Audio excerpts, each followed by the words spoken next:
Estamos aqui novamente para realizar uma conversa com vocês a respeito do projeto de vida e das eletivas.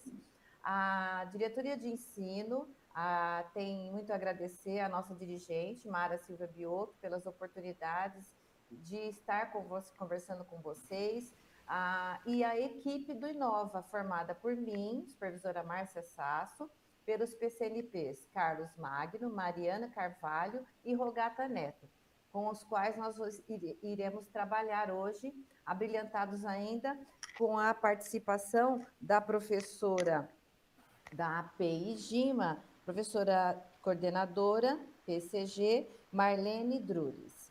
Então, por favor, próximo, vamos dar início, então, à nossa formação de hoje. Para começar, nós disparamos esse pensamento do nosso querido e inspirador Paulo Freire.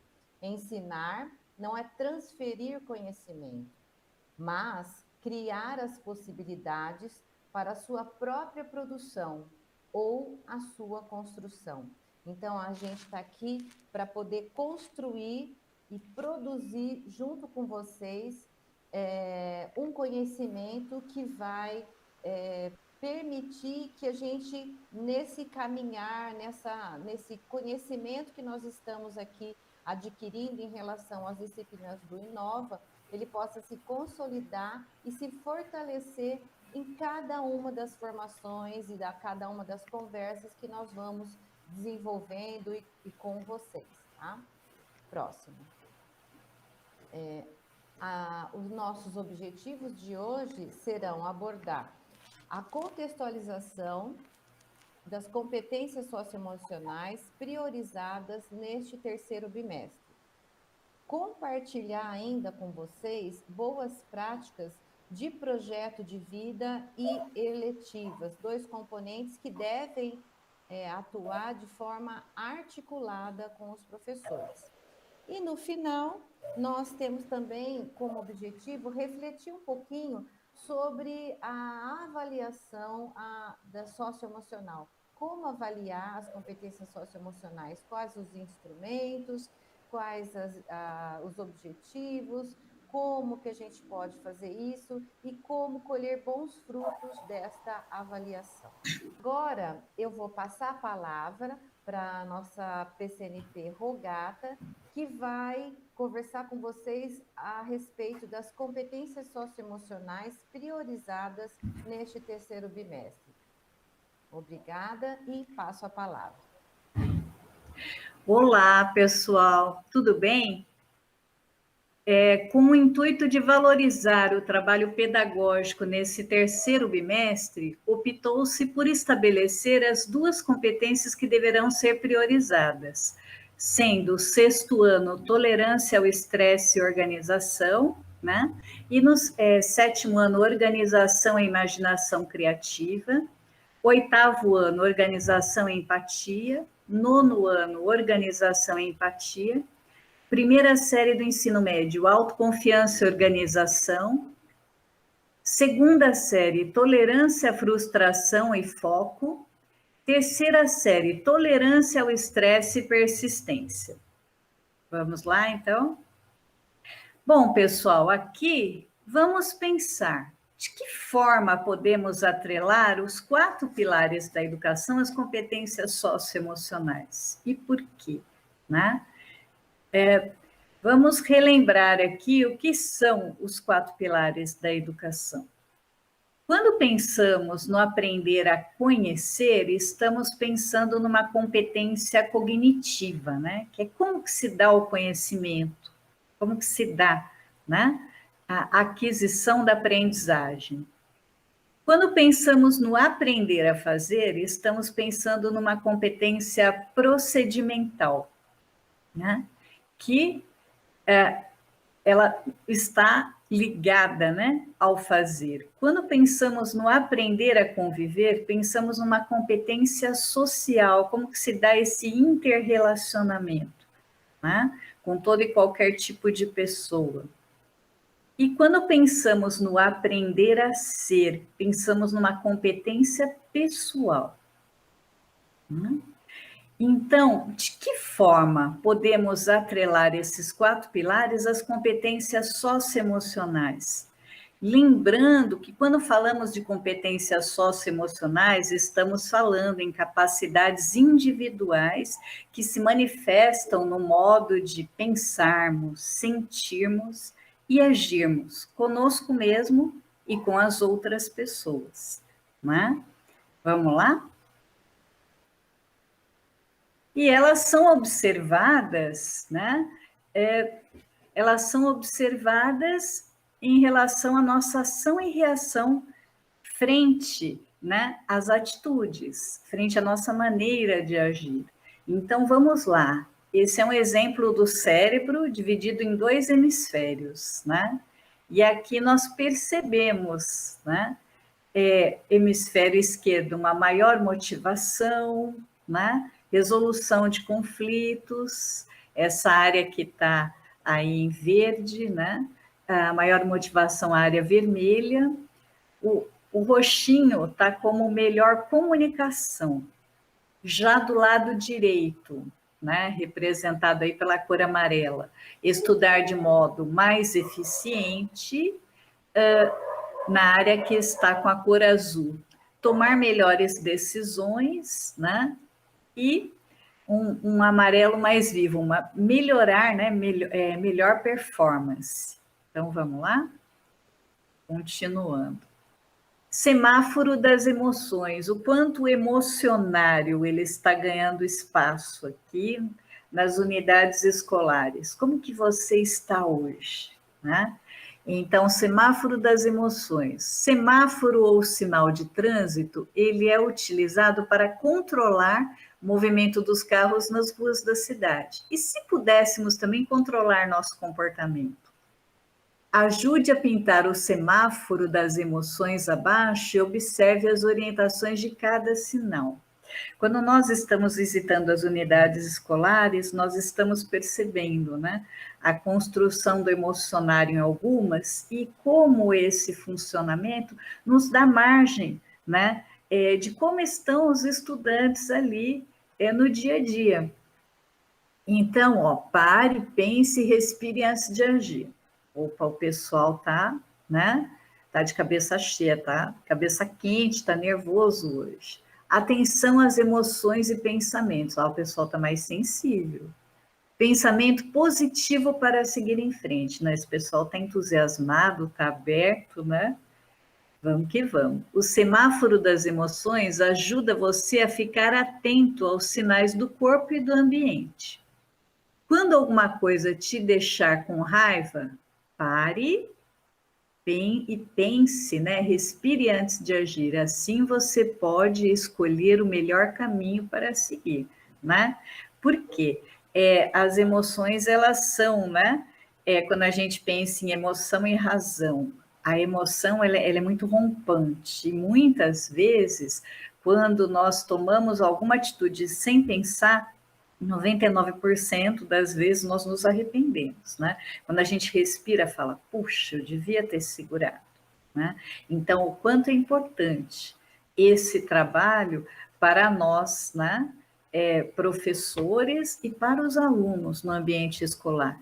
O quanto esse emocionário trabalha não só a competência, mas a inteligência emocional, que é fazer o uso inteligente dessas emoções para, né, que o clima, tanto de relacionamento escolar quanto de aprendizagem, ele, né, siga da melhor forma possível. Já estamos vivendo o contexto da pandemia que não é fácil. Então, o que pudermos fazer para viabilizar um ambiente mais agradável é de bom tom e é bem-vindo.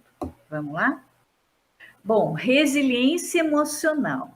Tolerância ao estresse, tolerância à frustração, autoconfiança. Faz parte, né? Faz parte do nosso dia a dia. Você se frustrar, você lidar com situações estressantes. Como manter a autoconfiança? Aqui no cantinho superior direito, nós vemos as 5 macrocompetências, né? E aqui as competências socioemocionais. Então, quando falamos, né, da tolerância ao estresse, o quanto, né, é a habilidade de otimizar, né, o quanto nós temos que otimizar, né, as estratégias para que sejamos, né, tolerantes a esse estresse. Então, é a habilidade de administrar a tolerância ao estresse e de desenvolver estratégias construtivas para lidar com o estresse. Ao aprendermos formas mais saudáveis de enfrentar a adversidade, diminuímos a preocupação excessiva e nos tornamos mais capazes de resolver os nossos problemas. Então, problemas sempre haverão, né? Em relação à tolerância ao estresse, qual é a máxima? Saber enfrentá-los da melhor forma possível. Tolerância à frustração é a habilidade de desenvolver estratégias eficazes para regular emoções desagradáveis, como os sentimentos de raiva e irritação. Envolve também manter a tranquilidade, o equilíbrio e a serenidade diante das frustrações e de lidar com situações inesperadas. Né? Então, quando pensamos em imprevisto, o próprio nome já traz, não estava previsto. Você lida com uma situação que não era esperada. E muitas vezes ela é de caráter o quê? Desagradável, tá? Mas como vamos, né? Então, tipo, olha, é um fato, aconteceu, né? Aconteceu um problema. De que forma podemos regular essas emoções desagradáveis? Aí vai a nossa tolerância à frustração. A máxima é, né?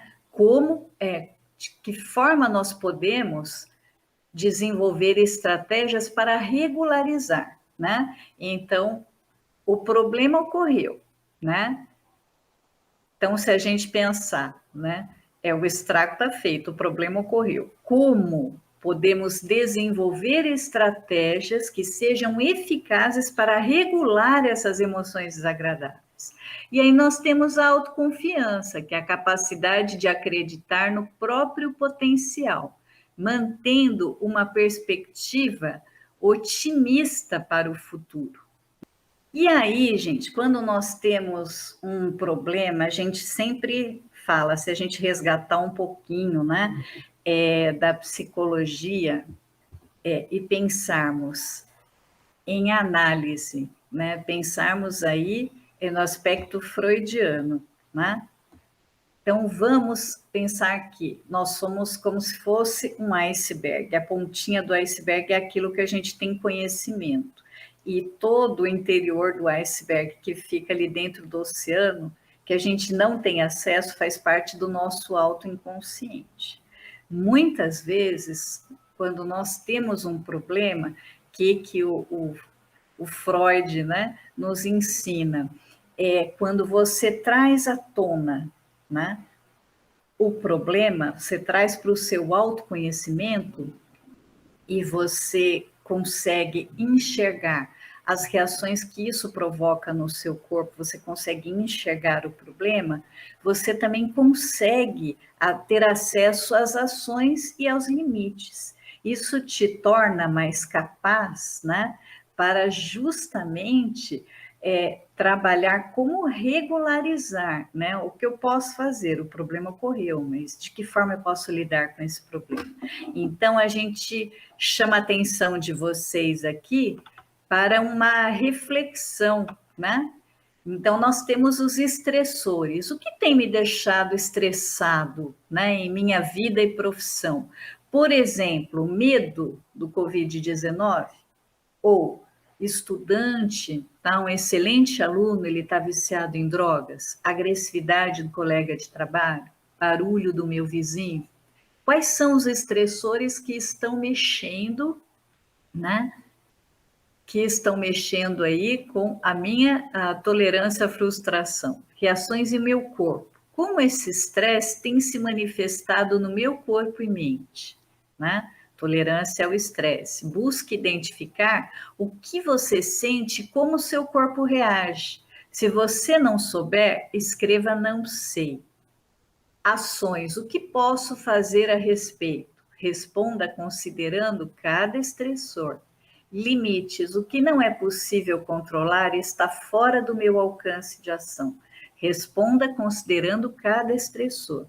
Então, esse exercício, gente, ela é uma atividade de autoconhecimento, né? E realmente ação, reflexão para uma nova ação, tá? Então, a reflexão e o registro, eles vão fazer o quê, né? Quando você, ao tomar consciência de fato do problema que você está vivendo, você se torne apto, né, em identificar não só o problema, mas ações e limites, o que está ao seu alcance fazer e mudar, e o que não está, ok? Vamos lá? Bom, gente, agora eu vou passar a palavra, né, à Márcia Sasso, para ela falar com vocês, conversar sobre a avaliação socioemocional. Márcia, é com você. Passo a palavra. Obrigada, Rogata. Então, agora nos chegou ao conhecimento, né? E nós estamos aqui pensando, nós estamos trabalhando bastante com as competências socioemocionais e existe uma necessidade da gente conversar um pouquinho de como essas competências socioemocionais estão sendo avaliadas pelos professores, de uma forma a contribuir com esse processo avaliativo de vocês, tá? Então, nós preparamos um material para trazer algumas opções de reflexões e algumas provocações para vocês. Então, a nossa primeira provocação é: por que avaliar? A questão é chave para a gente avaliar as competências socioemocionais. Primeiro de tudo, a gente precisa entender qual é a melhor avaliação que eu posso propor aos meus alunos. Para isso, a gente tem que pensar em qual é a sua intenção, qual o propósito da sua avaliação. Eu posso ter, em média, uma opção aqui, 6 tipos de avaliação, 6 tipos de propósito de avaliação. Então, eu tenho a avaliação formativa, onde eu avalio e eu informo, eu vou ensinando junto no processo de avaliar. Eu posso ter uma avaliação que tem como propósito avaliar o desempenho do meu programa, do meu projeto que eu estou desenvolvendo com os meus alunos no projeto de vida. Eu tenho uma proposta e eu quero ver a eficácia, o alcance desse propósito, desse projeto. Então, eu vou ter como propósito avaliar as etapas desse programa. Eu posso também querer avaliar o desenvolvimento em cada uma das avaliações propostas. Então, eu vou ter uma avaliação somativa, que eu vou levantando como em cada uma das avaliações esse aluno teve um desempenho. Como ele está mobilizando essas competências que eu estou propondo a ele mobilizar. Eu posso também simplesmente diagnosticar como está o meu aluno em relação ao desenvolvimento de cada uma das competências a cada bimestre. Eu posso ainda querer separar em grupos os alunos de acordo com as competências que eles têm mais ou menos desenvolvidas. Então, o meu propósito será fazer uma triagem. E eu posso ter como propósito avaliar como está sendo a melhoria contínua da mobilização dessas competências, como o meu aluno vem se responsabilizando pelo seu processo educativo, como ele tem sido protagonista e participante deste processo. Então, de acordo com o meu propósito, eu vou escolher a avaliação que mais atende a este propósito avaliativo. Então, aí a gente tem algumas opções.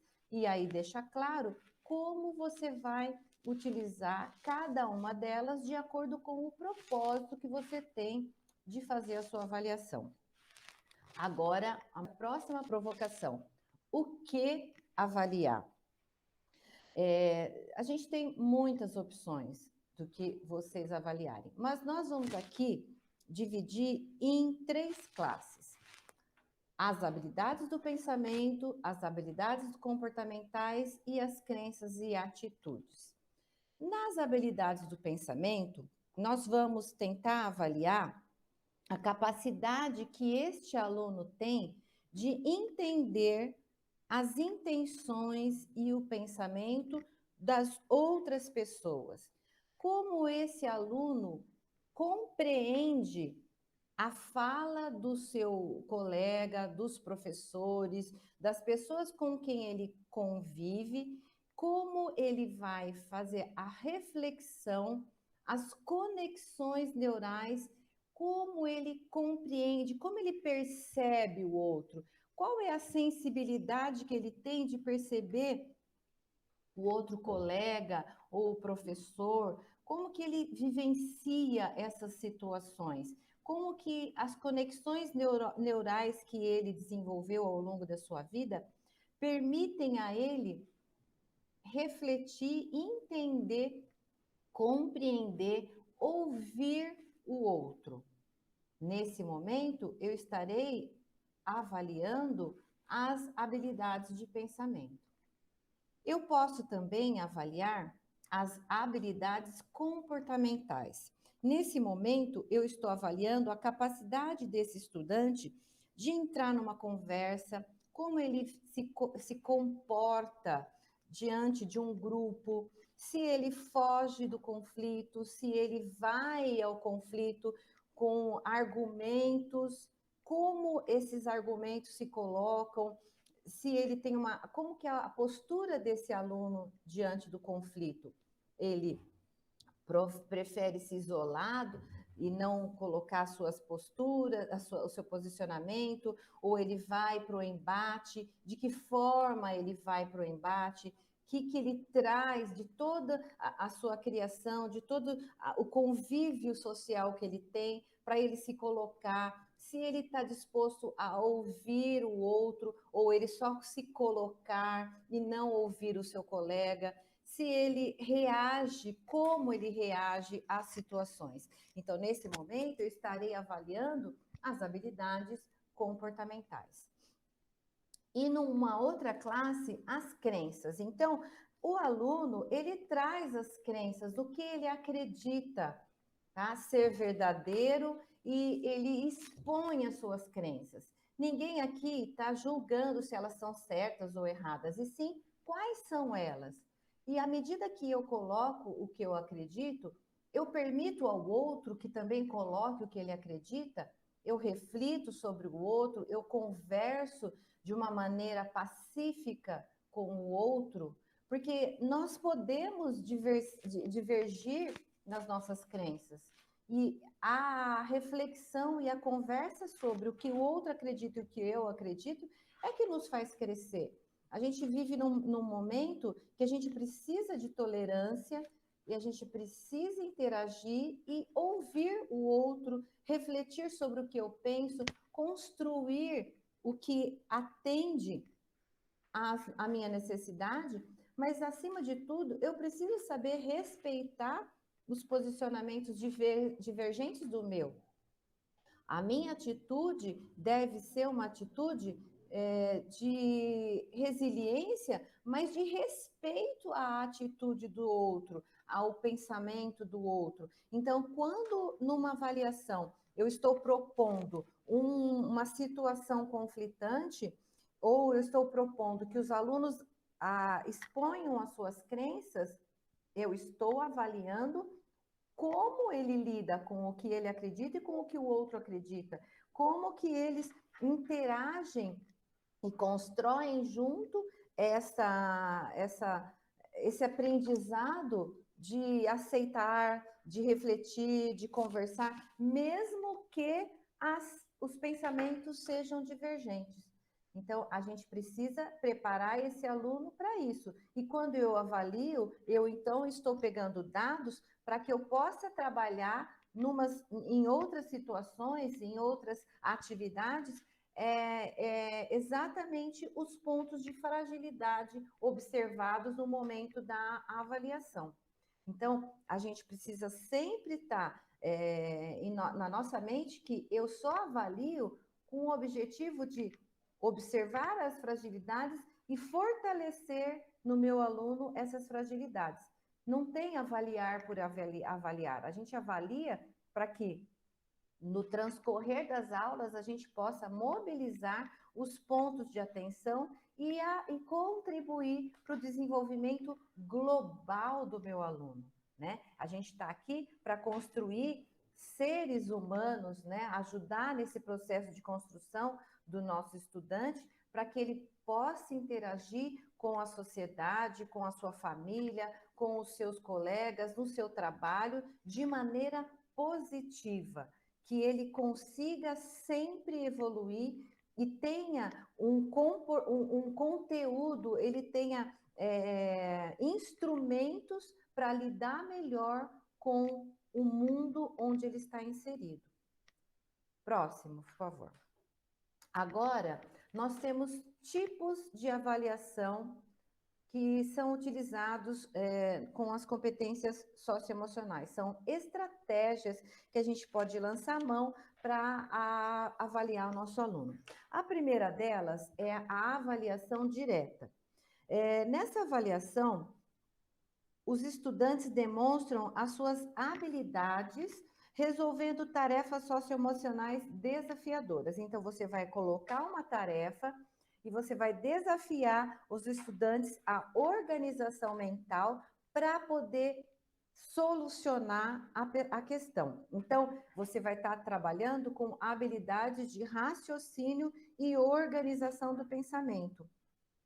Existem jogos que propõem que métodos metacognitivos sejam lançados mãos para que ele possa organizar o pensamento e resolver a situação. Então, de acordo com o que o seu aluno já desenvolveu até aqui, você vai ter alunos que lançam propostas de resolução do problema, acabam sendo protagonistas, outros que ainda estão num processo de desenvolvimento que vão auxiliar esse primeiro estudante que já se lançou a resolução do problema. Então, de acordo com o momento desse desenvolvimento cognitivo e desenvolvimento neural que esses alunos encontram, eles vão estabelecendo as relações do grupo para a solução de uma situação problema. E nesse momento, você estará avaliando essa habilidade de raciocínio deste aluno, deste grupo de alunos. Nós temos depois a avaliação do tipo de escala de avaliação. Nesse tipo de avaliação, a gente vai avaliar a frequência com que o aluno demonstra uma série de comportamentos. Elas são adequadas para avaliar as habilidades comportamentais. Passa a próxima, por favor, Mariana, para a gente depois voltar nesse coisa. Esse exemplo aqui traz para vocês uma escala de avaliação. Nessa escala, eles vão se colocar como eles se situam. Então, você tem ali na escala de 1 a 4. Então, por exemplo, para uma proposta, aqui, ó, uma série de frases. Algumas podem descrever situações ou estados que te acometem com frequência. Outras, pelo contrário, podem ser situações que não têm nada a ver contigo. Assinale aquelas que te descrevem e as que não te descrevem. Responde com sinceridade a todas as perguntas. E aí ele apresenta para vocês a escala.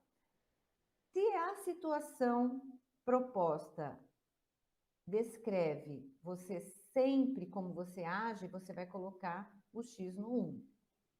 Se você quase sempre se coloca dessa forma, você vai colocar A2. Se você quase nunca descreve a sua emoção ou a sua atitude em relação a essa situação, 3.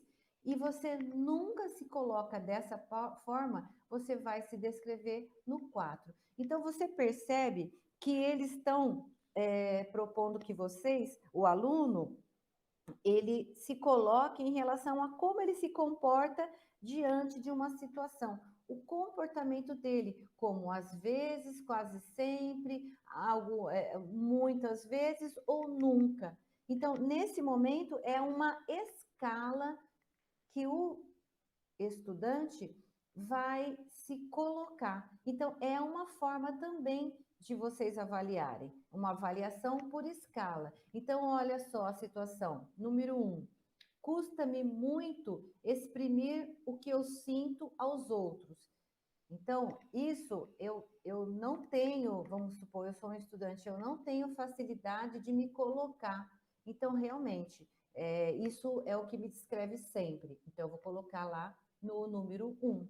Então, vocês estão vendo que são situações que o aluno passa no seu dia a dia. E a gente vai ver como ele se coloca dentro dessa escala de sempre, nunca, quase sempre. E com isso, você vai percebendo como esse aluno está em relação ao comportamento.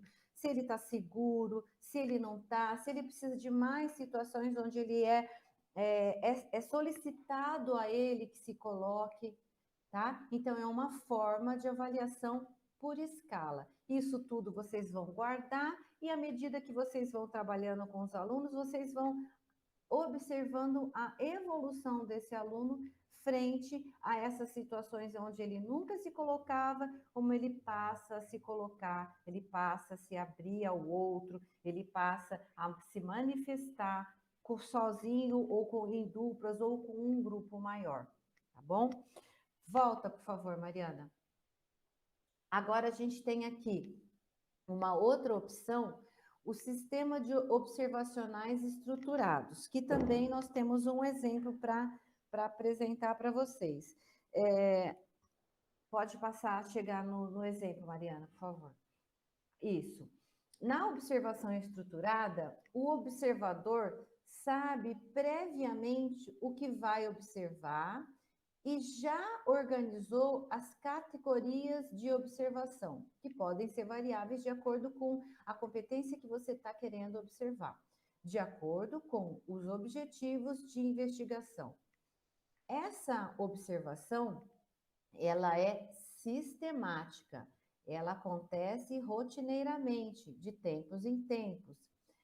Cabe ao pesquisador manter-se o mais objetivo possível, eliminando por completo sua influência sobre os fenômenos em estudo e limitando-se somente a descrever as informações precisas sobre o fato em questão. Então, você vai colocar uma situação onde o estudante ele tem algumas opções para se colocar de uma forma específica. Então, você está apresentando uma situação específica, onde o aluno tem respostas específicas àquilo. Então, você está monitorando, não é um momento em que ele tem várias opções. Ele tem algumas opções para reagir àquela situação específica. Por isso que a gente está falando de uma observação estruturada. Ela é meio que controlada, tá? Permite você formar dados numéricos a partir da sua observação. Então, numa situação de conflito, a gente espera que o aluno resolva a situação destas 3 maneiras. Como ele reagiu a essa situação? Quais foram as opções escolhidas por ele? E isso vai te trazer dados, e esses dados vão ser registrados, e numa próxima situação, também monitorada, como agora ele optou por resolver a uma situação semelhante. certo? Por isso que ela é chamada de sistema observacional estruturado. Ele é meio que controlado para você fazer uma investigação de como esse aluno está reagindo a uma situação controlada, tá? Próximo, volta para mim na nossa última opção, que é o que a gente está tendo, que terminou ontem, que no dia 22, né, que foram os questionários socioemocionais, a autoavaliação socioemocional. Como funciona este questionário de avaliação socioemocional? O aluno, ele vai fazer uma escolha de acordo com o que ele julga do seu momento de avaliação. Como eu me coloco frente ao meu momento de aprendizagem? Isso é bastante difícil para que os alunos, num primeiro momento, se coloquem. Por quê? Muitas vezes eles não pararam para pensar ainda em como eles estão no seu momento de educacional. Eles sempre esperam que outros os avaliem. E nesse momento, ele tem que olhar para si mesmo e perceber em que momento educacional eu me encontro. Como eu tenho lidado com o meu processo de aprendizagem. Então, aí a gente tem os degraus. O degrau 1, eu tenho dificuldade em relação à determinação, tá? Então, ele vai perceber em que degrau eu estou. No exemplo aqui, diz assim: eu tenho dificuldade para me motivar e estabelecer objetivos e metas. Faço o mínimo que preciso, só o suficiente para não ter problemas. Muitas vezes o aluno não chega a se colocar nessa situação. Então, ele não está acostumado a olhar-se e perceber em que momento ele está. Aí ele vai e a gente tem também a relação que ele tem de autoestima, de acreditar em si mesmo, de se autogerir os seus estudos. Então, ele pode estar no momento que, não, eu não faço nada, eu vou escolher o degrau 1. É todo um processo. Nós estamos ensinando também o estudante a lidar com as suas limitações. Mas ele fala, não, até que eu faço um pouquinho mais. Então, vamos ver o degrau 2. O degrau 2 diz assim: eu consigo apenas estabelecer objetivos e metas que não demandam esforço e me contento com o que quer que aconteça. Sei que poderia fazer mais ou melhor, se realmente me esforçasse. Então, eu vou escolher o degrau 2. Mas, bom, eu não cheguei neste momento de problematização. Eu ainda acho que não é que eu não faço nada como o degrau 1, mas eu ainda não estou, né, nesse degrau 2 para estabelecer objetivos e metas. Então, eu vou escolher o degrau 1/2. Eu estou entre o degrau 1 e o degrau 2. Agora continuo lendo.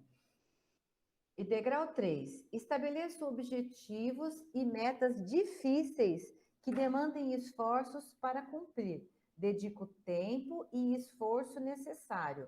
Ótimo, eu já estou no degrau 3, eu vou assinalar o degrau 3, mas eu ainda não me encontro no degrau 3 completamente. E não no degrau 2, então eu estou entre eles. Eu vou escolher o degrau 2 e 3. Eu estou quase estabelecendo objetivos e metas difíceis, mas eu ainda não me sinto capaz de cumprir com isso. Então, eu estou quase lá. Então, eu estou no degrau entre o degrau 2 e 3. Eu vou para o degrau 4. Nossa, que sonho! Sei como estabelecer objetivos e metas que realmente me desafiem. Eu me esforço até o limite. Sempre tento dar o melhor de mim. Ótimo, eu estou nesse degrau, quisera que todos nós estivéssemos, mas às vezes, e tem bimestre que eu estou melhor, tem bimestre que eu não estou, que eu tive alguma dificuldade, então eu estou quase lá, mas não cheguei ainda no degrau 4. Então eu estou ainda entre o degrau 3 e o degrau 4. Percebam que eu tenho opções, eu não preciso fechar no 1, no 2, no 3 ou no 4. E o aluno precisa perceber que ele está livre para escolher em que momento ele está no desenvolvimento da habilidade de determinação ou outra que é requerida no bimestre. E que isso não implica em nota, implica no aluno se autoconhecer, perceber como ele tem evoluído ao longo do seu processo educativo. E isso é fantástico, porque o aluno, a partir do momento que ele começa a refletir sobre como ele está participando do seu processo educacional, ele passa a perceber, a prestar mais atenção em como ele se coloca em cada uma das atividades propostas pelos professores. Então, assim, nossa, gente, hoje eu realmente não participei muito dessa. Então, na próxima, como será que eu poderia interagir melhor com meus colegas, interagir, participar mais, trocar mais com o professor, solicitar dele a participação de alguma coisa que eu não entendi ainda? Então, a ideia da autoavaliação é fazer com que o aluno se perceba no processo e pense em quem ele pode acessar para que no próximo bimestre ou para que nas próximas atividades ele consiga participar de modo mais eficaz. E aí tem o próximo slide, por favor. Ele vai, em cada um dos bimestres, fazer uma escolha do degrau. E abaixo, ele vai explicar por que ele se percebe neste degrau. Então, ali tem um campo no quadradinho embaixo para que ele faça uma observação. Ah, eu acho que eu podia ser mais proativo, eu acho que eu podia ouvir mais meu colega, eu acho que eu podia perguntar mais para a professora a respeito das minhas dúvidas. Então, não é uma coisa difícil, mas é um momento único do aluno. Por isso, quem tem acesso à autoavaliação é só o aluno. O professor, cabe ao professor fazer com que o aluno entenda que esse momento é particular dele, mas é que é para ele para olhar para dentro dele, para ele perceber como ele tem se colocado no seu percurso educativo, que ele está lançando mão de que apoios para ele melhor desenvolver ou sanar as suas fragilidades.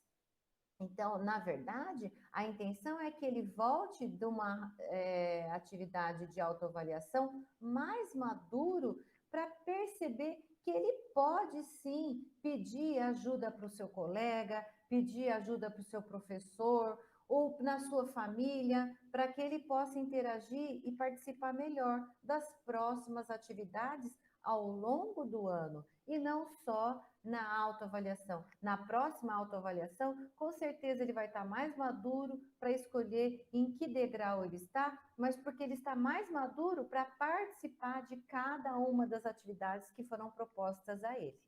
Tá bom? Próxima.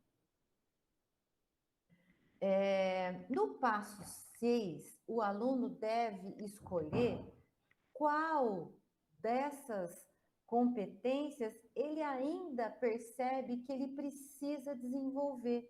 Então, não é aleatoriamente feita a escolha.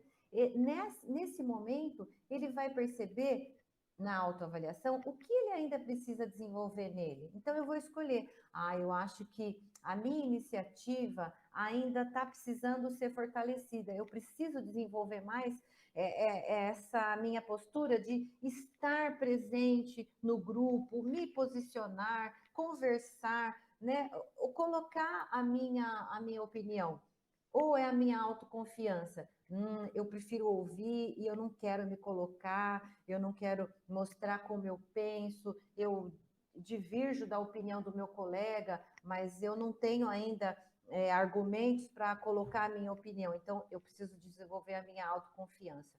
Ou entusiasmo, eu estou um pouco desanimado, eu quero, preciso participar mais, eu preciso encontrar uma forma de me envolver mais nas atividades, então eu vou escolher o entusiasmo. E a tolerância à frustração?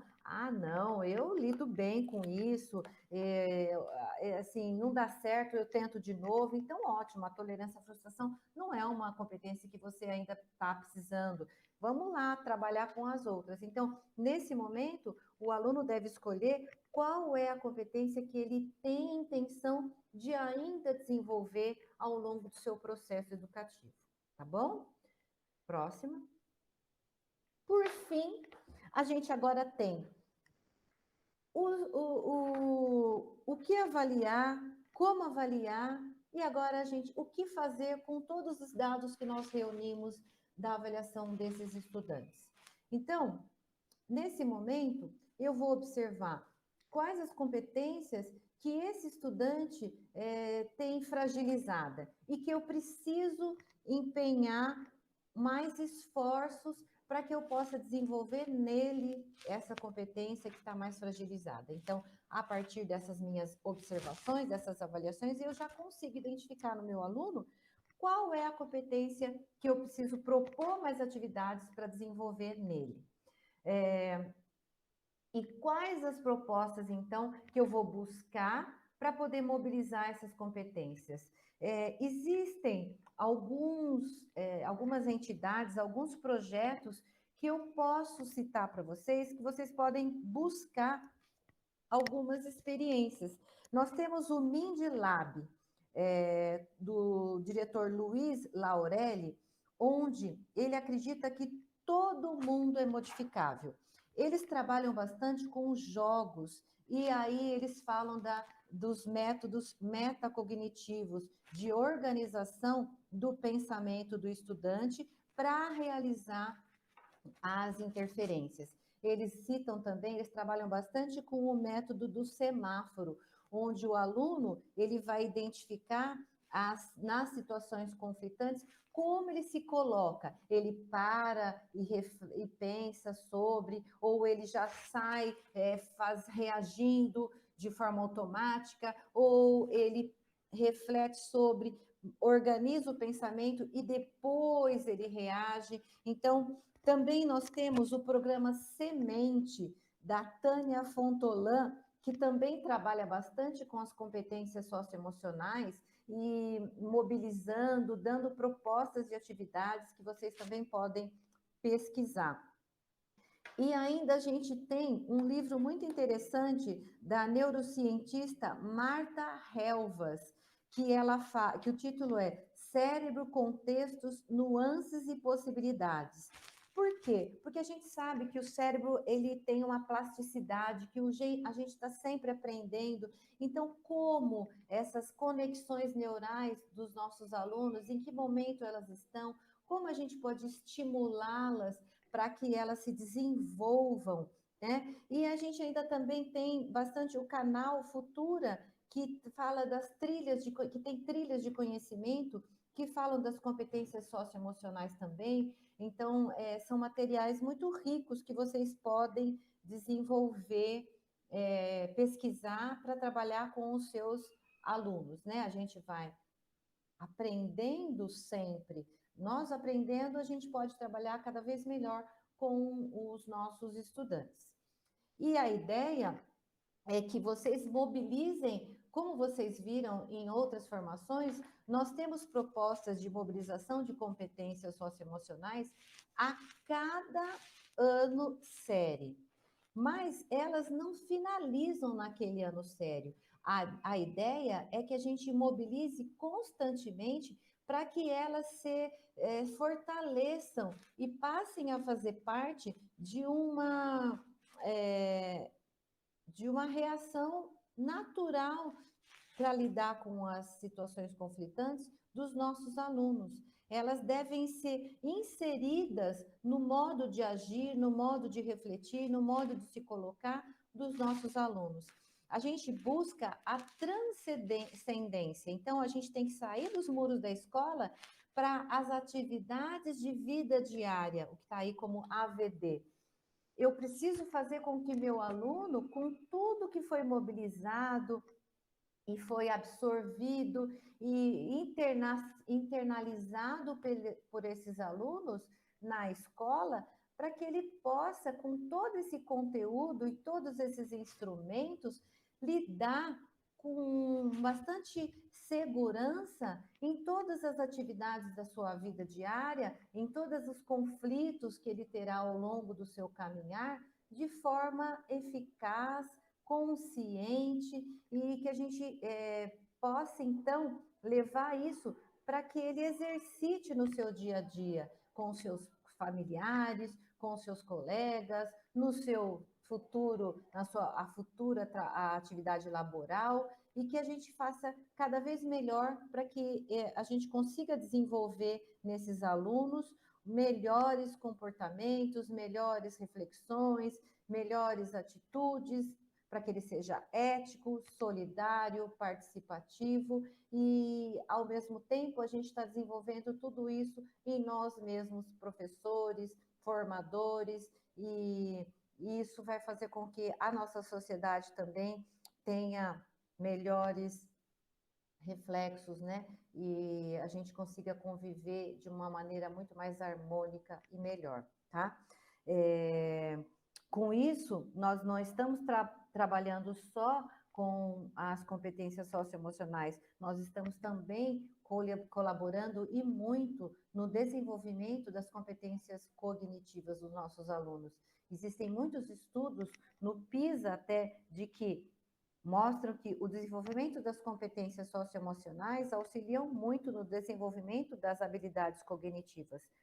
E é isso que nós queremos, tá? Então, eu espero ter colaborado com vocês, trazido algumas propostas que colaborem com o desenvolvimento da avaliação desses alunos por vocês, das competências socioemocionais, e a gente fica à disposição para ou demais dúvidas que vocês possam estar colocando no chat. Nós vamos conversando com vocês à medida que elas forem surgindo, e nós estamos sempre à disposição.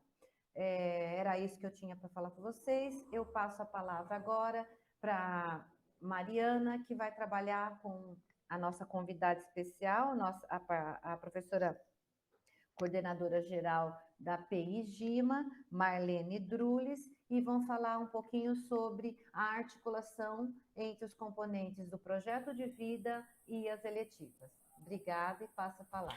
Muito obrigada, Márcia. É um prazer estar aqui com vocês, batendo esse papo com a Marlene. A Marlene Drules é professora coordenadora geral PCG lá da EGIMA, PEI. Gostaria muito de agradecer a equipe, gestora, Andréia, Fernanda, que receberam a PCG para compartilhar aqui com a gente. E você, Marlene, por ter aceitado o nosso convite, né? Nós temos feito acompanhamento de sala de aula, boas práticas, então, e a Marlene topou compartilhar essas boas práticas aqui com a gente. E vocês, professores, que têm práticas exitosas, que também queiram compartilhar, nos procure, né? Procure a equipe nova da DE para que a gente possa dar visibilidade ao trabalho de vocês. Seja muito bem-vinda, Marlene. Agradeço o convite aqui, né? Então, para poder mostrar um pouquinho o que a escola faz, né? Então, algumas práticas assim bem simples, né? Mas bem assim que dá bastante resultados, né? Muito legal compartilhar, então. Eu separei algumas perguntas para nortear a nossa conversa, pessoal, e eu vou deixar aqui na tela para que a Marlene fale um pouquinho dessas questões. Então, Marlene, acho que tem duas questões que você pode articular para a gente, que são as seguintes. Como é possível articular projeto de vida com componentes eletivas? A articulação é tão importante. Sim. Para começar, né, primeiro com as eletivas, precisamos ter como início o projeto de vida do aluno. Então, como que a gente conhece o projeto de vida do aluno? Lá no acolhimento, que aqui a vice-diretora faz, né, no início do ano, e o aluno vem aí com o seu projeto de vida. A partir do conhecimento desse projeto de vida pela equipe, a equipe começa a elaborar aí as suas eletivas, começa a verificar o que quais são as necessidades dos alunos, né? E só que muitas vezes, Mariana, os projetos de vida estão muito variados, muito variados. E tem muito aluno que não tem projeto de vida. Então, assim, às vezes fica até um pouco difícil, né, o professor entrar aí nesse âmbito, né? Mas aí parte também do protagonismo do professor, né? É o conhecimento de mundo que ele tem também, dele enxergar quais são os projetos de vida que os alunos têm e como que ele vai fazer essas articulações ali com a eletiva que ele vai propor, certo? Então, ele propõe, por exemplo, vai propor pelo feirão. Então, no feirão, ele vai oferecer 2 ou 3 propostas, né? E o aluno vai escolhendo, né? Escolhendo a eletiva, né? Que mais se aproxima. Porque a gente nunca vai conseguir, nunca não, né? Mas na maioria das vezes vai conseguir colocar todos os projetos de vida de todos os alunos. Então, o que nós temos que fazer? A gente tem que pensar alguns importantes ali que possa ali ter um significado para os demais. Porque o aluno, ele está por exemplo, o aluno do 6º ano, por exemplo, quando ele escolhe, às vezes não é a eletiva dele, mas a eletiva do outro, aliás, o projeto de vida do outro, não é o dele, mas ele vai ter o 6º ano pelo menos 14 projetos, 14 eletivas que ele vai passar ao longo da escolaridade dele. Em algum momento, o projeto de vida dele vai aparecer ali, quando serão oferecidas ao longo dessa escolaridade. E o aluno poderá também vivenciar de outros alunos também. E pode até mudar, no meio do caminho, ele mudar o projeto de vida dele, por conta das aulas que os professores foram dando para eles, né? Então, esse é o caminho, né? Essa é a articulação que se faz, né? É o trabalho inicial que se faz com o aluno. Porque não é fácil o professor, a escola, dar conta de todos os projetos de vida. Então, aquela sala, que, como a gente fala, antes, em 2019, quando nós começamos aqui, com as eletivas, era enturmação. A gente fazia enturmação. O que é enturmação? Você pegaria o aluno de diversas séries, escolhiam ali uma determinada disciplina e ficaria naquela sala, alunos de diversas séries, né, anos, naquela sala. Hoje não, aqui também é assim, hoje é a sala de aula. Então, 6º A, só o 6º A. Então, nós temos que ver o projeto de vida do 6º A, do 6º B. Então, tem professores específicos para cada sala. E antes não, era enturmação. Mas como não tem mais essa enturmação, então nós temos que lidar com o projeto de vida daquele grupo, que é o 6º A, 6º B, 6º C, 3º A, por aí vai, né? Então, o professor tem que dar conta desses projetos de vida e oferecer para eles, né? É assim que a gente monta, é o início de tudo, né? Eu acho que não é novidade, é uma coisa assim que é comum em todas as escolas, né? É isso aí. Muito interessante, Marlene. Como você ressaltou, achei importante o quanto não dá para desenvolver uma eletiva sem conhecer o projeto de vida do estudante. Então, esses 2 componentes, eles, na sua natureza, eles já são relacionados, né? Então, fica aí a primeira dica, né, para o pessoal se apropriar e fazer essa relação. Eu estive conversando com uma outra professora de uma outra escola que me disse, né? Ela tem várias turmas de eletivas. E aquelas turmas de eletivas que ela conhece o projeto de vida, e houve esse diálogo com a professora desse componente, a eletiva atendeu muito mais os sonhos, e isso acaba influenciando também no engajamento desses estudantes, né, na participação deles durante as aulas. Tem um exemplo que eu tinha aqui, Marlene, para você, que é a seguinte: muitos professores têm optado por ministrar eletivas disponibilizadas no cardápio oferecido pela SEDUC. Mas alguns pontos de atenção devem ser observados, né? Quais são esses pontos de atenção?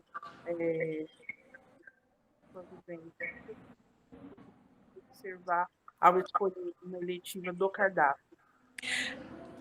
Assim, o cardápio ele facilitou bastante o trabalho da gente aqui. Nós fazemos desde 2019, né, quando a gente começou aí, sempre, né, quando nós começamos aqui na escola, que tudo era novidade, então tudo tinha que ser criado, né? Tudo tem que ser criado. E quando se cria, ainda tínhamos, apesar de termos itens para serem desenvolvidos ali no próprio plano, então muita coisa que está na cabeça não vai para o papel. Então, a gente percebia que os planos ficavam assim muito... eram bons, mas às vezes faltava alguma coisinha e tal.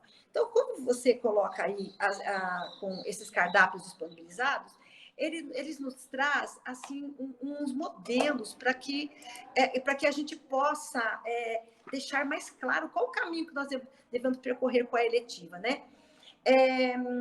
Deu para entender também qual que é o entendimento pedagógico à luz do currículo paulista. Então, a gente percebeu que nesse cardápio aparece muito aí itens lá do currículo paulista que fala sobre as competências gerais, né? Fala também sobre as competências para o século XXI, né? Então, tem muita coisa que é tudo lá do currículo paulista, é tudo muito novo, né? Então, só para ter uma ideia, por exemplo, quando nós construímos o itinerário formativo, acho que todo mundo aí construiu, tivemos que seguir isso, então abriu um pouquinho mais, expandiu mais nossas ideias para poder montar o cardápio. Mas, assim, os cardápios da SEDUC, ela dá um encaminhamento, ela segura na mão do professor. Então, se o professor, às vezes, ele não tem segurança naquilo que ele quer propor, né? Ele se apropria desse cardápio também e dá a cara dele também, porque o cardápio ele pode ser usado também por diversas disciplinas, né? Então, quem pega aquelas aulas, ele é um professor de um determinado componente curricular. E, de repente, lá no cardápio é um outro componente, mas ele vai lendo aquilo, ele vai pegando o todo, vai se apropriando e vai dando uma cara, né, para isso. Então, aqui com nossos professores, a gente está sempre em dupla, porque a escola integral, ela trabalha com a dupla de professores. Então, eu tenho sempre 2 professores de componentes curriculares diferentes, que um contribui com o outro, né? Então, tem professor que se identifica, dupla de professores que se identifica com o cardápio. Ele se identifica com o cardápio e ele vai dando a cara deles ali, não perdendo de vista o projeto de vida do aluno, né? Então, quando o professor apresentou o cardápio para o aluno, ele apresentou 2 ou 3, né, cardápios para os alunos, onde se encaixa alguns projetos de vida. Então, aquele escolhido, depois que é escolhido, que vem o professor, aí o professor dá a cara dele ali também, o jeito dele no cardápio. Mas, assim, e aqui na escola, nós tivemos, assim, metade dos professores aderiram aos cardápios e a outra metade continuou com a sua criação, né? Ele criou o seu cardápio. Então, assim, tem pontos positivos e tem os pontos negativos, né? Porque os pontos, assim, mais positivos que negativos. Na criação, o professor fica mais livre de dar o encaminhamento dele. Ele tem ali muito perto o projeto de vida do aluno e ele molda ali o projeto de aluno. Já é feito por projeto de vida do aluno, né? Da maioria dos alunos ali. E ele consegue fazer isso. No cardápio, o cardápio ele fica assim meio um pouquinho direcionado. Mas o professor que tem ali o conhecimento de mundo, né? O conhecimento da sua própria, seu próprio componente curricular, ele também vai dando o seu jeito ali, né? E vai começando a mostrar, a colocar isso para os seus alunos. Olha, tanto um como o outro dá muito certo, está dando muito certo. Porque a gente tem ali, eu vou falar de duas, né? Vamos colocar assim, de duas criações aqui da escola. Uma do cardápio, né? Então, a maioria aqui, uma boa parte, escolheu a parte de turismo. Então, por exemplo, os professores de geografia viajam no turismo, né? Viajam ali no seu mundo, porque é o seu componente. Eu fiz uma visita esses dias nas eletivas, toda sexta-feira toda sexta-feira que ocorre as eletivas, eu visito algumas ali, não dá para visitar muito, 3 no máximo, porque é tão interessante as aulas deles, o envolvimento também dos alunos, que você fica prestando atenção ali, né? Então, eu entrei na sala do Acessa. Aqui estava lá acontecendo a eletiva sobre ecoturismo e aventura. Eu falei assim, professor, o que seus alunos estão fazendo aqui agora, né? Falei, eles estão visitando o mundo, né? Olha esse aqui está no México. Aí o outro, esse aqui está na Irlanda. Aí esse aqui está lá em Nova York, né? E aí eu fui perguntando para os alunos, né? Então, esse menino estava lá no México. O que você está fazendo aí? Estou visitando um museu, não lembro agora o nome do museu lá do México. Ele lá visitando, mostrando, né, as pinturas, as obras, né? Mostrando para a gente, explicando lá do jeito dele, ele lendo, né? E aí veio, também tinha uma outra que estava lá na Irlanda, mas estava andando pelas ruas da Irlanda. Ela não estava visitando nada, assim, específico cultural, ela estava nas ruas da Irlanda, porque ela queria conhecer a Irlanda, uma cidade da Irlanda, né? Não lembro também que cidade que era agora no momento. O outro estava em Nova York, né? Visitando, olhando os prédios, né? Então, os professores deixaram eles assim, fazendo percorrendo, né? E depois eles vão encaminhando aí para a parte do ecoturismo, né? Primeiro deixa livre, depois eles vão direcionando também. Então, assim, um trabalho muito legal, geografia, que trabalhando a localização do aluno, não só na cidade dele, mas no mundo, né? A localização dele no mundo. E agora também vem a parte do ecoturismo, que vai começar a conhecer outros lugares, de tratar de uns assuntos mais específicos ali, conforme o cardápio está ali, né? A outra também que eu estava visitando também foi o trabalho de TramaCast. Então, por que é o TramaCast? O professor está voltando na história para falar sobre os podcasts do passado, né? As novelas de rádio. Então, as novelas de rádio, fica escutando as novelas de rádio, como que é. Aí então, o professor de história puxa isso, né? Ele vai na história buscar esse trabalho. Na sequência, vem ali a professora de língua portuguesa, que ela vai falando dos gêneros, né? Dos gêneros desses podcasts do passado, né? Por exemplo, Eli Correia, as histórias de Eli Correia, as histórias de Gil Gomes, né? Aí a professora trabalha ali, aí vem o componente da base, a primeira pessoa, falado em primeira pessoa, falado em terceira pessoa, né? Então tem muita coisa muito bacana, que não dá para falar em detalhes para vocês, mas só o que eu pude vivenciar naquele momento ao ver. Então, qual era o objetivo desse trabalho dos professores? Onde que quer chegar no projeto de vida do aluno? Às vezes não é no projeto de vida profissão, mas nas habilidades que ele tem para diversas profissões. Por exemplo, a comunicação, a habilidade de se comunicar, a habilidade de conhecer os diversos gêneros que que permeiam esse recorte ali, né? Depois ele tem todo um caminho, claro que eu estou contando do comecinho, mas eles têm outros caminhos ali que no próprio cronograma eles vão levando os alunos, né? E também teve, por exemplo, outros que eu assisti também, foi uma visita, também, tipo um turismo também, mas só que a criação da escola. Foi o shot de cultura. Então, eles estão trabalhando com as bebidas do mundo. Então, eles vão dar uma volta ao mundo das bebidas não alcoólicas, tá? São, Importante, né?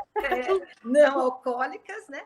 Mas falando dos componentes. Então, quem está com esse grupo é o professor de filosofia e sociologia e o professor de química. Então, por exemplo, qual é a base, né? Eles estavam me contando aí esses dias. Qual que é a base? A água. Então, vai estudar a água, né? E os alunos que vão buscar a pesquisa sobre a água mineral, água destilada, água, não sei o que. Então, claro que não é da bebida isso daí, mas algumas tipos de água, né, que vai se utilizar. Do segundo momento, eles falaram, é o suco, né? A água, uma fruta, a água e alguma coisa para fazer o suco. E aí eles vão caminhando. E isso, aonde tem que haver isso? Tem a ver com o local. Então, por exemplo, qual é o suco que é predominante lá na Espanha? Qual é predominante lá em Marrocos, né? Então, vai conhecendo o mundo através das bebidas, né? E só que o professor de química, ele vai começar a trabalhar a parte que lhe cabe no seu componente curricular. E o professor de sociologia, ele vai trabalhar a questão da cultura, por exemplo, né? Tem claro que ele vai trabalhar um monte de coisa ali, mas vamos pegar a parte cultural, né? A cultura, a sociedade, onde isso é posto, né? Então, assim, tem muita coisa que eles falam. Eles falariam melhor do que eu, né? Aqui. Não, mas muito rico, Marlene. Já deu para a gente ter uma boa noção e tenho certeza que já deu ideias aí para o pessoal. Uhum, sim. A eletiva não é curso técnico, né? A gente tem que deixar claro isso para o pessoal, porque assim, a eletiva ela trabalha com as habilidades socioemocionais, ela trabalha com as competências do século XXI e trabalha com as habilidades cognitivas, né? Então, as habilidades cognitivas a gente deixa para a base. É a base que vai dar o suporte, né, para o trabalho. Mas, assim, essas habilidades cognitivas, a gente trabalha de uma forma, assim, um pouco mais leve, não tem o peso da disciplina do componente. Ela é trabalhada por um outro ponto de vista, de um outro ângulo. E o aluno acaba aprendendo mais aí sobre o trabalho, né? Sobre isso. Então, por exemplo, a base trabalha com as habilidades cognitivas. A eletiva, ela trabalha com as socioemocionais, que por exemplo, trabalhar com a empatia, manter as relações positivas, porque um tem que trabalhar com o outro. O aluno tem que trabalhar com o outro, né? Ele tem que fazer escolhas seguras, tem que fazer escolhas éticas, né? Ele tem que tomar decisões responsáveis, porque o professor que está passando para ele aquilo, ensinando o aluno, mostrando o mundo para ele. Só que ele tem que captar aquilo e trabalhar em grupo, né? Ou mesmo se não trabalhar em grupo, vai trabalhar sozinho. Então, ele tem que ter algumas competências ali sendo desenvolvidas, que não é só a cognitiva, são as socioemocionais também. E também essas competências do século XXI, que nem habilidades para inovação e aprendizagem, né? Como criatividade, pensamento crítico, resolução de problemas, né? Comunicação e colaboração com outro colega. Então, você está vendo como tem essas 3 habilidades, elas estão englobadas dentro das eletivas. Então, assim, e fica bem bacana isso. E só que não é uma coisa... Claro que é planejado, mas isso ele vem do chão da sala de aula. Então, essas próprio, coisas... né? É próprio da sala de aula, né? Então, acho que fica bem bacana esse trabalho aí, falar sobre isso com o pessoal, né? Então, Marlene, assim, por conta da nossa gestão do tempo, né? Infelizmente a gente tem que encerrar aqui o nosso bate-papo. Queria te agradecer mais uma vez, e reforçar o convite para os demais professores coordenadores que queiram compartilhar suas práticas conosco. Então, muitíssimo obrigada mesmo. A sua fala enriquece muito a nossa TPC.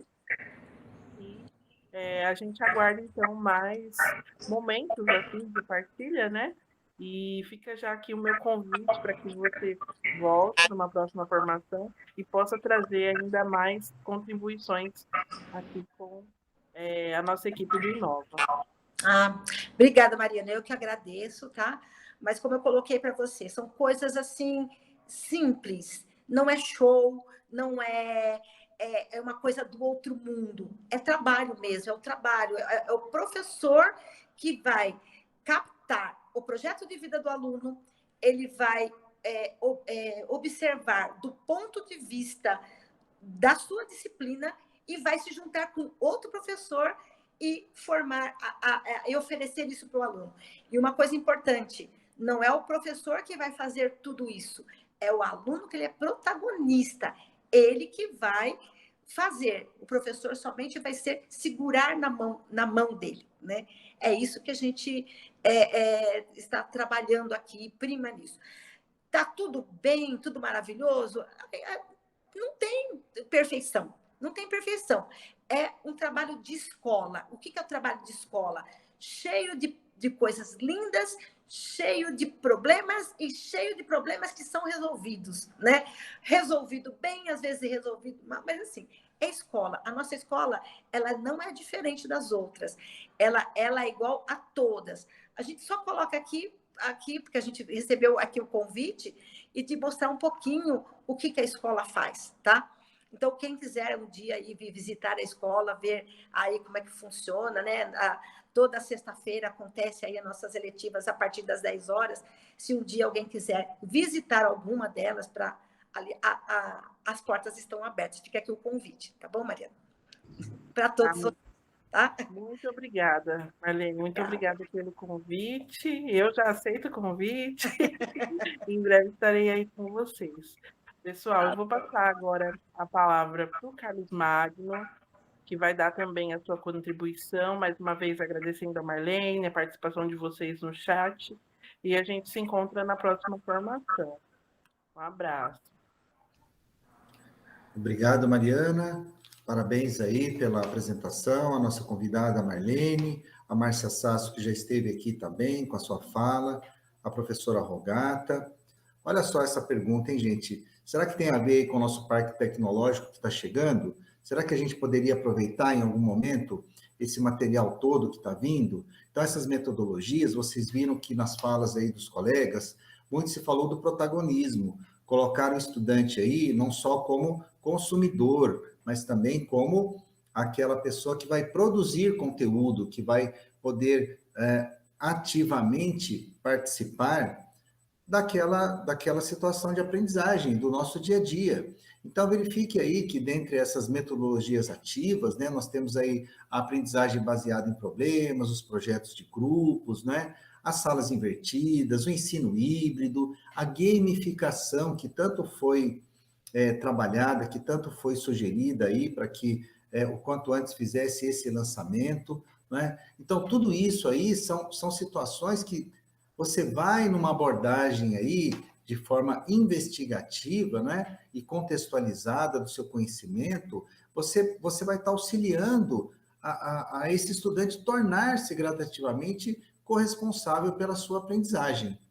Tivemos aí também esse questionário, né, onde captou aí essa autoavaliação do estudante, e ali já despertou neles uma autorreflexão com relação a isso. E aí você vai estar vendo agora outras sugestões na prática, né? Como que isso poderia ou pode realmente estar efetivamente ocorrendo, se concretizando aí dentro do espaço de aprendizagem. Então, esse espaço de aprendizagem que outrora a gente enxergava somente o espaço de sala de aula, agora a gente tem aí praticamente uma ocupação muito maior, porque quando a gente fala assim de espaço escolar, hoje com a tecnologia a gente consegue sair daquele quadrado, a gente consegue viajar, a gente consegue, por meio de um áudio, uma produção de um estudante utilizando aí um podcast, um áudio, uma gravação, ele consegue sim transpor essas paredes, né, esse muro escolar. Então, a gente verifica que hoje estamos numa escola sem fronteira, sem barreira, não tem mais aquele muro, né, físico. Nós temos esse espaço da gamificação, que vocês viram aí nas falas dos colegas, que ele a todo instante desperta, né? Ele motiva o estudante a estar construindo. Então, o famoso maker, né? A aprendizagem maker, o espaço maker aí, que está sendo idealizado, olha, ele vai sim, né, fazer com que o estudante saia um pouquinho daquela rotina, daquele dia a dia da aprendizagem e parta para outras possibilidades que muito contribuirão aí para os seus estudos. E por falar em metodologias ativas, observe aqui nessa apresentação, né, nós temos aí no caderno do projeto de vida, 8º ano, algumas sugestões de como despertar nesse estudante, né, de como provocá-lo na construção efetiva de determinadas atividades, onde tenha significado para ele. Então, essa utilização aqui, a gente coloca 4 possibilidades, mas você pode ampliar esse leque aí, não é? Storytelling, a caminhada exploratória, entrevista, radionovela. A radionovela, como disse aí a colega, não é da minha época, mas, puxa vida, né? Eli Correia, Gil Gomes, já se contava isso, né? Aquele ouvido colado ao rádio, mas hoje a gente tem as plataformas aí de podcast, o próprio WhatsApp, ele acaba quando a gente manda um áudio, né? Transformando isso em um podcast também. Então, você pode estar despertando no estudante essa oratória, língua portuguesa está trabalhando lá uma determinada atividade, onde isso pode ser incrementado a partir do momento que você comece, não é, a produzir material. Então, você não está só consumindo. Você tem o WhatsApp instalado no seu celular? Tem. Mas e aí? Como é que você faz, hein? Você utiliza isso? Você produz alguma coisa? A partir do momento que você sentar com os grupos, né, fazer algumas atividades ali onde você envolve os estudantes para que eles comecem a estar construindo materiais e utilizando uma plataforma para a sua publicação, pronto, você está ativando esta condição de protagonismo nele. Então, uma entrevista, como que ele vai bolar essa entrevista, qual seria a plataforma, qual seria o recurso midiático que ele vai estar utilizando, tudo isso nós precisamos provocar nos estudantes e fazer com que toda essa tecnologia investida, todo esse material digital que está nos sendo ofertado agora, de verdade, isso faça uma mudança, a gente consiga fazer uma construção diferenciada daquilo que nós já vínhamos trabalhando no nosso dia a dia. Então, outrora, a gente trabalhava um jornal e você tinha que trabalhar com alguns recortes, você pegava algumas informações já prontas e você ia distribuindo aquilo numa cartolina, e hoje você tem um meio eletrônico que você pode fazer isso, você pode utilizar algumas plataformas digitais onde você vai fazer um jornal digital, pelo meio eletrônico, pelo formato eletrônico. Então, imagina quantas técnicas diferenciadas, quantas metodologias, não é? Quantas estratégias você vai poder estar incorporando nesse produto final. Então, até sair essa revista eletrônica, até sair esse material final, olha que percurso, olha quanto envolvimento você conseguiu fazer, quantas habilidades você vai estar despertando nesse jovem, nesse estudante, até a finalização deste produto, deste material. Então, gente, olha, é assim, não podemos encerrar aqui. A gente sabe que temos uma TPC hoje de 1h30, mas no chat você já deixa aí, não é, a sua inquietação, nos comentários também, porque o vídeo vai ficar disponível depois para vocês. Algumas ideias, algumas coisas que vocês já praticam. A gente sabe que tem muita coisa bacana que já acontece na escola, Poxa, eu já faço essa revista eletrônica. Olha, o pessoal do Grêmio aqui, eles já estão fazendo esses cards digitais, já estão espalhando isso. Eu já tenho uma turminha aqui que grava podcast. Sensacional. Essa radionovela, como é que a gente poderia estar trabalhando isso? Quais seriam os contos que a gente poderia trabalhar, as histórias? Aí alguém disse que já está utilizando as plataformas aí para você navegar, conhecer o mundo, não é? Sem sair ali daquela sala de informática, mas você, a partir dessa busca, dessa pesquisa, você absorve aí novas culturas, novos conhecimentos. Então, gente, é assim, inúmeras sugestões nos cadernos, né, do estudante aí, no caderno do professor, no caderno do aluno, você verifica aí uma série de sugestões e hoje nós podemos dizer com muita tranquilidade que, assim, de todas essas sugestões, elas podem ser amplificadas, não é, com esse aporte tecnológico que temos aí. Então, eu vou me colocar à disposição de vocês para que a gente faça agendamento, visitas na unidade escolar. Eu sou o PCNP de Tecnologia, o Rodrigo também, o supervisor Jorge também nos acompanha nessa itinerância aí tecnológica, os Proatecs que estão aí sempre engajados aí, junto diretamente às unidades escolares ali, é uma pessoa que está ligado aí com vocês.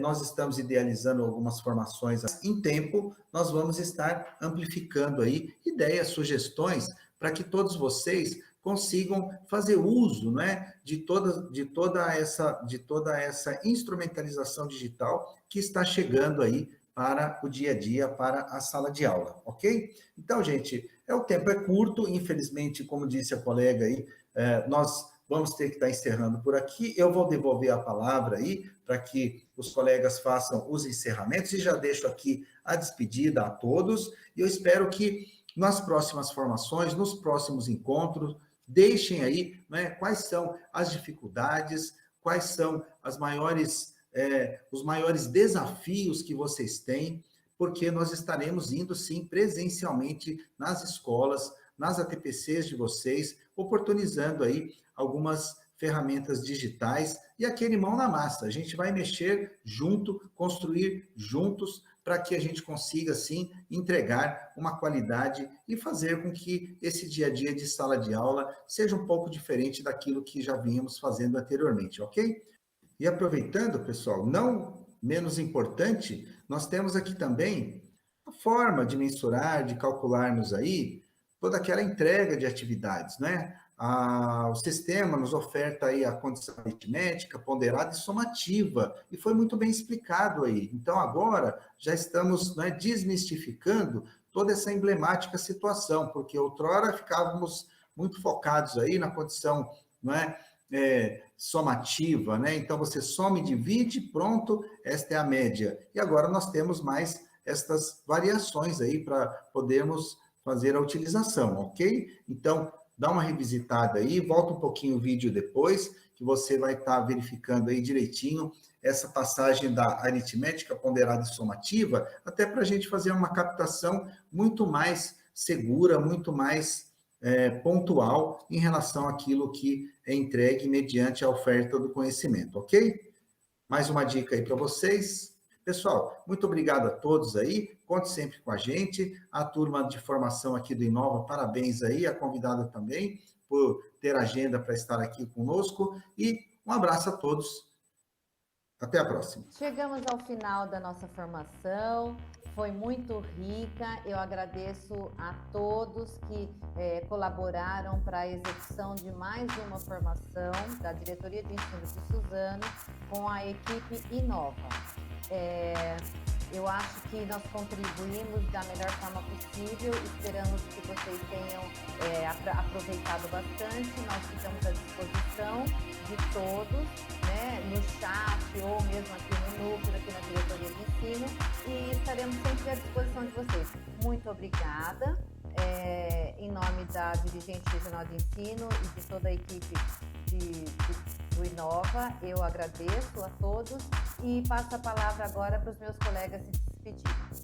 Rogata, com você. Obrigada, formação, né? Faço das palavras da Márcia as minhas, formação foi muito rica hoje, né? E agradeço muito. Obrigada, desde já, passo a palavra. Muito obrigada, pessoal, pela participação de vocês. Nos encontramos, então, na próxima formação. Um abraço.